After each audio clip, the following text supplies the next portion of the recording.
Have you ever caught yourself reaching for a cupboard and suddenly grabbing the counter because the room felt like it moved? Or stepped off the curb and felt your foot search for the ground a beat too long? Those tiny wobbles are your body's early warnings.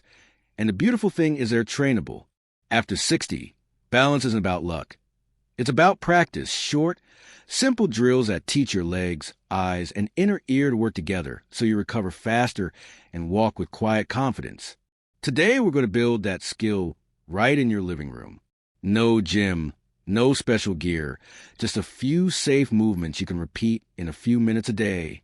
Think of them as seatbelts for your body, always there, protecting you when life bumps the road.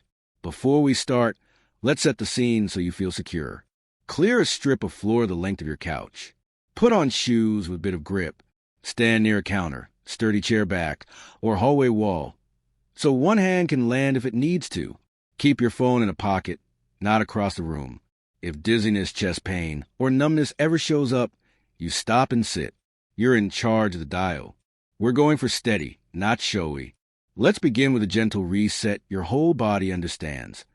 The heel-to-toe line walk. Stand beside the kitchen counter. Fingertips resting lightly as if the surface is made of soap. You could slide, but you won't lean. Lift your chest.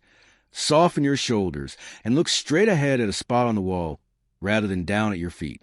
Place one foot directly in front of the other, so your heel kisses the toes behind it, then step again the same way, slow and smooth, like you're walking a painted line on the floor.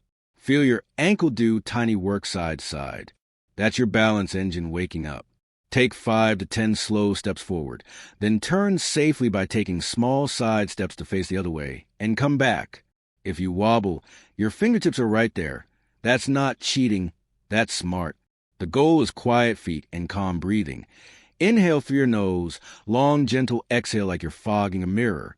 As you get comfortable, you can make it a touch spicier by turning your head softly right and left every other step, or by saying out loud, "Look at the photo, now the plant," so your eyes and feet learn to cooperate. 2 passes down and back most days will teach your brain a rhythm that shows up when you need it. On the bus step, at the grocery curb, by the bed in the dark. Now that your balance engine is idling, we'll give it the power it needs. The sit to stand. Strong legs are brakes for a stumble. Choose a sturdy chair without wheels and place it against the wall, so it won't scoot. Scoot your hips to the front edge. Plant your feet hip-width apart and line your knees over your toes. Tip your chest slightly forward as if you're smelling a bowl of soup. Press your feet into the floor and stand up smoothly. Pause tall. Don't rush. Then reach your hips back and sit as if there's a stack of delicate plates under you. If your hands need to help, push from a chair lightly at first and then a little less each time. If your knees grumble, make the movement smaller or add a cushion to raise the seat an inch. If you feel strong and steady, cross your arms over your chest and imagine a string lifting the crown of your head as you rise. Try a calm rhythm. Up for 2 counts. Down for 3, breathing out on the way up like you're blowing out a candle. 5 controlled sit-to-stands can feel surprisingly powerful. You're teaching your thighs and hips to catch you when a rug edge steals your attention, and you're rehearsing the exact movement that gets you out of a car, up from a low sofa, off a garden stool. It's not just exercise. It's rehearsal for a life with fewer oops moments. With your legs awake, we'll train the quick corrections that keep you upright when life gives you a nudge. Single leg balance with fingertip support. Stand facing the counter, fingertips light as feathers, and shift your weight onto your left foot. Let your right foot hover just above the floor, toes pointed down as if you're testing bath water. Soften the standing knee a touch. Lock knees wobble more, and grow tall through the crown of your head. Start the clock in your head, and simply breathe for 10 slow seconds. Set the right toes down, shake out, and switch sides. If that felt okay, we add a tiny toe tap clock. Imagine a clock face on the floor under your lifted foot. Tap the floor very lightly at 12 in front of you. Return to center, then 3 to the side, center. 6 just behind you, center. And if your hip is friendly, 9 across your body, then back to center. Your fingertips stay ready. Use them as much as you need, and as little as you can. Your ankle and hip will whisper to each other with every tap. We've got this. If anything pinches, skip the behind you tap and keep it in front and side.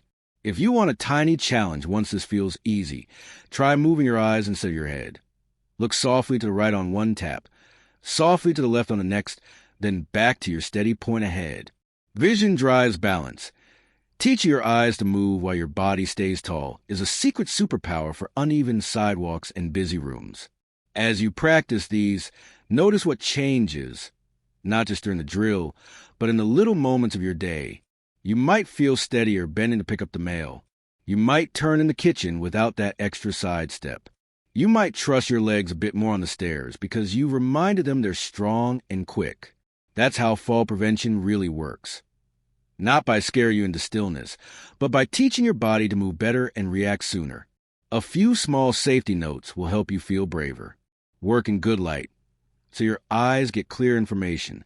If you use bifocals, be aware that looking down to the near vision lens can subtly distort steps. That's why keeping your gaze up in the line walk matters. If you have neuropathy or your feet sometimes feel numb, keep the support close and the movement smaller. Sensing the floor with a little more pressure from your fingertips is perfectly fine. If you had a recent procedure or you're rehabbing a joint, get a quick green light from your clinician and let comfort be your limit for now. Pain is not the price of progress. Steady repetition is. You don't have to do all 3 drills every day, but they'll serve you best if you see them often. Think of them like brushing your teeth. Short, regular, and part of the day's flow. A nice pattern many people like is the line walk while the kettle warms, 2 or 3 rounds of sit-to stands after a phone call, and the single leg balance while you wait for the microwave. Anchoring a drill to a thing you already do makes it stick. And when something sticks, your future self says thank you in a language of easier steps and quieter nerves. As these movements start to feel like yours, your body will ask for the next layer, without you even trying. You'll feel a natural curiosity to move a hair quicker here, to change direction there, to test your catch if a foot lands awkwardly. That's your nervous system waking up to its own potential. Keep listening to it, and keep meeting it with calm, clear practice. The kind of practice that builds protection you can trust when life moves suddenly. When your forward line is steadier and your single leg catch feels more familiar, the next layer is sideways strength. Most stumbles aren't straight ahead. They slide you to the side, and that's where many people feel least prepared. Stand along the length of your kitchen counter with your fingertips resting as lightly as you would on a freshly painted railing. Plant your feet under your hips, unlock your knees a touch, and let your chest lift so your ribs have room to breathe. Step your right foot out to the side, as if you're clearing a little puddle. Then bring your left foot in to meet it. Keep your toes pointing forward and land softly to the whole foot, not just the toes. Imagine you're gliding along a line of tiles. Out in, smooth and even, breathing out as you step and in as you bring the feet together. Take 6 to 8 slow side steps down the counter. Pause tall, then travel back the other way. If your hips feel stiff, make the step small and let the movement be the oil.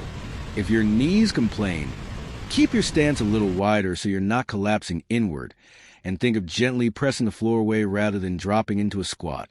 Once that glide feels easy, add a tiny sit back before each outstep, like you're aiming for the first inch of a chair that isn't there. It's a whisper of a move. Hips back, chest proud, knees still tracking over your toes. Then push the floor, step to the side, and gather. That little hinge teaches the big muscles of your hips to do their job, so your knees don't do it for them.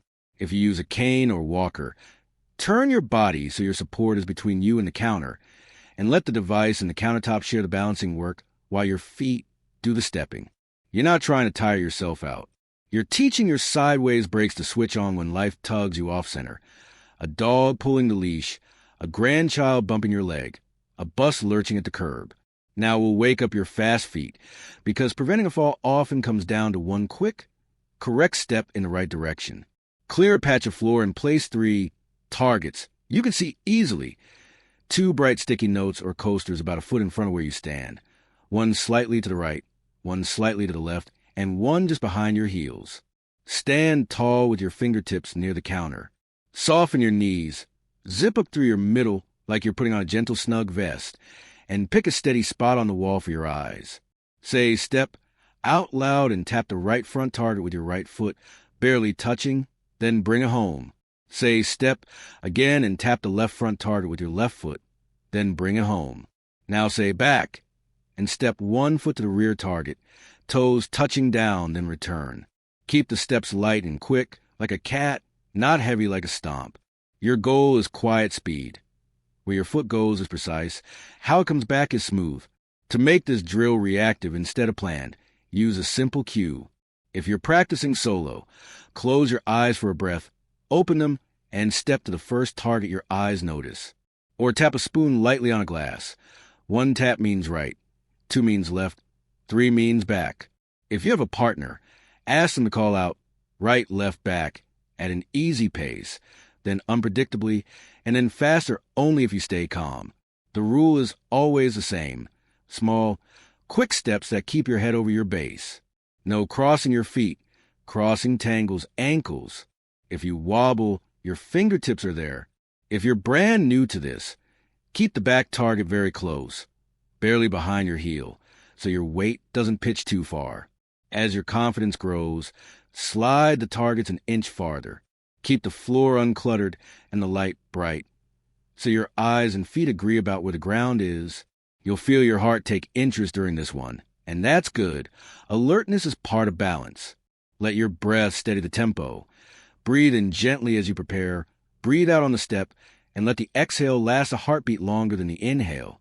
That longer out breath is a message to your nervous system that you can be quick without being frantic.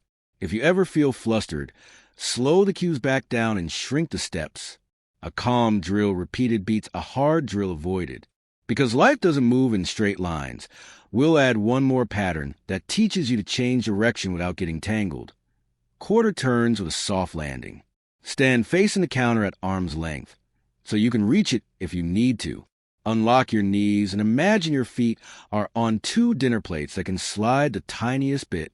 Turn your whole body a quarter turn to the right by pivoting gently through your hips and feet together. No twisting through the knees until you're facing the side. Then pivot back to the front. Think tall, turn tall, not twist, twist.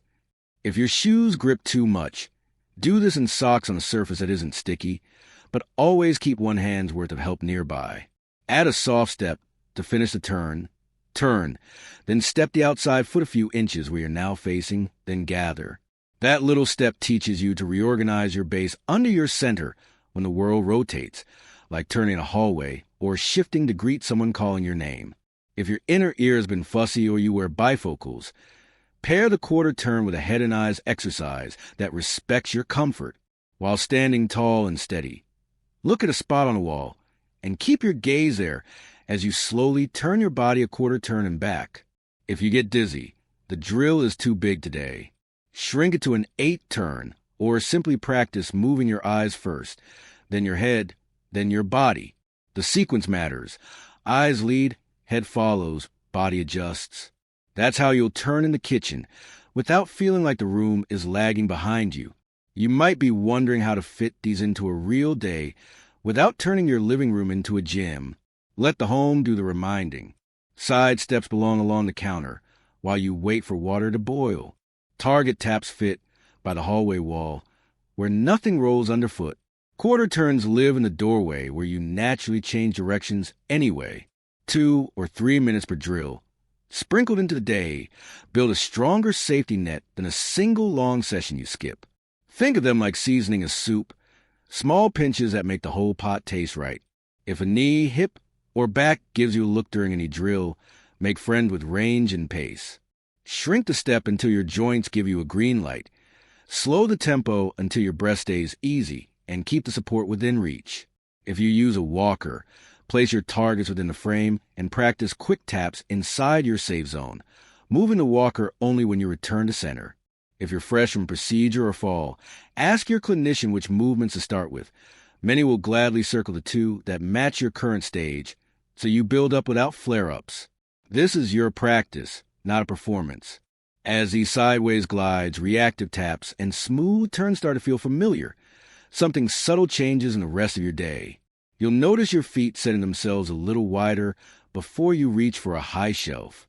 You'll find yourself catching a stumble as a tiny step instead of a big panic. You'll start trusting your body's quick yes to the ground. That trust is worth more than any gadget. Keep showing up for these few minutes. Keep the movements clean and kind, and let your nervous system do the beautiful work it's built to do. Learn, adapt, and protect you when life moves fast. By now, your body has a quiet conversation going on underneath everything else you do. Ankles whispering to hips, eyes checking with inner ear, feet deciding where to land without asking permission. That's exactly what we want. Because most falls don't announce themselves. They show up as a slip on a damp tile, a tug from a friendly dog, a quick turn when someone calls your name. The drills you've been practicing are like rehearsals for those moments, and the way you stitch them into real life is what turns practice into protection. Start by giving your day a simple rhythm your body can trust. Choose 2 anchor moments you already have, maybe while the kettle warms and while the evening news plays, and let those be your balance minutes. In the first minute, walk your quiet heel-to-toe line beside the counter, eyes forward, shoulders soft. In the second, do a few calm sit-to-stand with control, feeling your feet push the floor.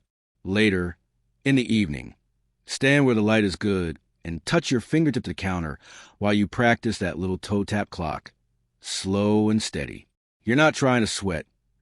You're teaching your nervous system a language it understands only through repetition. Small and often wins every time. Safety isn't a rule book.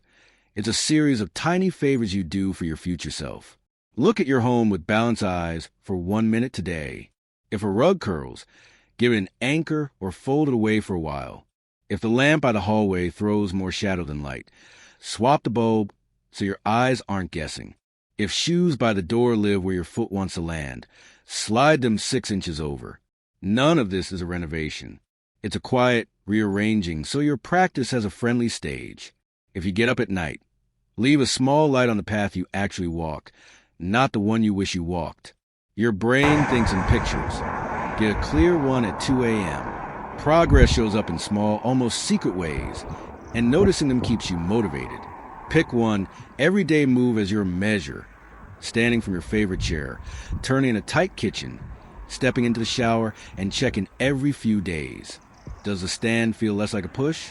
Does the turn feel like one smooth piece instead of 3 small shuffles? Do your feet set themselves before your hands reach? If yes, that's your proof. If a day feels off, no problem. You lower the dial. Smaller steps, closer support, kinder pace. Consistency, not intensity, is what rewires balance. When you feel ready, you can make these drills a touch more real without making them risky. During the line walk, turn your head just a little to glance a photo frame and then back to your spot on the wall, so your eyes learn to move while your feet stay honest. In the single leg balance, keep your fingertip on the counter, but let your eyes look softly right and left while your standing foot does its quiet work. In the fast feet taps, bring the targets just an inch farther out and let your breath set the tempo. In prepare, out as you tap and return. If you like a gentle challenge, ask a partner to call right, left, back from across the room at a pace that makes you smile, not wince. If you practice alone, a metronome app set to an easy beat or the tick of the oven timer can cue your steps without pulling your attention into a screen. Turning is where many people get tangled. So teach your body the order that keeps turns smooth. Eyes lead, head follows, body turns, feet reset. Say it in your mind as you do those quarter turns by the counter. If you wear bifocals, remember that looking down to the near lens can bend the floor in odd ways. That's why your gaze stays level whenever you can. If your inner ear is sensitive, make the turns smaller and slower, and let your breath be longer on the way out than the way in. Calm breath is like a hand on the shoulder of your balance system, saying, "We're fine." Your footwear is a quiet teammate. Pick shoes with a heel that kisses the ground instead of grabbing it, soles that grip without sticking, and a shape that gives your toes room to spread when they land. Slippers that slide off or socks on slick floors make your drills work too hard. If you love being barefoot, save it for rooms where the floor speaks clearly to your feet and there aren't sneaky cords or corners. And while we're here, a small towel kept near the sink to catch drips turns a kitchen from a surprise skating rink into a friendly workspace. Sometimes the best balanced drill isn't a drill at all. It's life, done a little more deliberately. Carry the laundry basket in 2 smaller trips so you can see your feet. Step sideways into the car instead of twisting yourself in. When you reach for a high shelf, set your feet a little wider first, then go. When a grandchild runs in for a hug, plant your feet before you open your arms. These are micro choices that make your balance habits show up where it matters. If you've had a fall before, fear can creep in and try to run the show. Fear's job is to keep you safe. Your job is to give it better tools. That means you practice with support within reach, in light you can trust, for minutes you can manage, and you let success stack until your body believes again. If a drill ever makes pain flare or dizziness rise, you step back and choose a version that feels kind. You are not behind. You are tailoring. If you use a cane or walker, that's a smart choice, not a failure. Place your targets inside the frame. Let your device move only when your foot has come home, and you'll build the same quick confidence with the equipment that protects you the rest of the day. It can be fun, too. Put on a favorite song and let it be your timer. Most songs are 3 minutes long. That's a perfect window for side steps along the counter or a few rounds of fast foot taps. When the chorus comes, pause tall and take 2 slow breaths with your hand on your belly, so your nervous system logs a moment as calm and capable.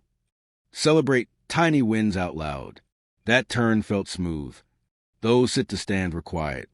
Your brain remembers the story you tell it, and we want it to remember you as steady. Before you move on with your day, choose one tiny promise you can keep today, not a plan for next month. Maybe it's 2 calm line walks while the kettle hums. Maybe it's 1 careful set of sit-to-stands after a phone call. Maybe it's placing 3 bright targets by the hallway and practicing 5 light taps when you pass. Say it quietly so it has weight. This is for my future steps. Then notice what changes. Perhaps nothing dramatic, just a little more trust when you turn, a little less grab for the counter, a little more ease on the stairs. Those are the kinds of gains that last. If any of this helped, I'd love to hear which movement felt best or where you notice an early win. A smoother turn in the kitchen, a steadier moment on the curb, a calm catch when the dog tugged. Share it in the comments so someone else can borrow your idea when they need it. If this conversation made you feel more confident on your feet, tap like so more people can find it, and subscribe for more warm, practical guidance designed for life after 60. Here's the steps that feel sure, turns that feel smooth, and a body that quietly is your back every single day.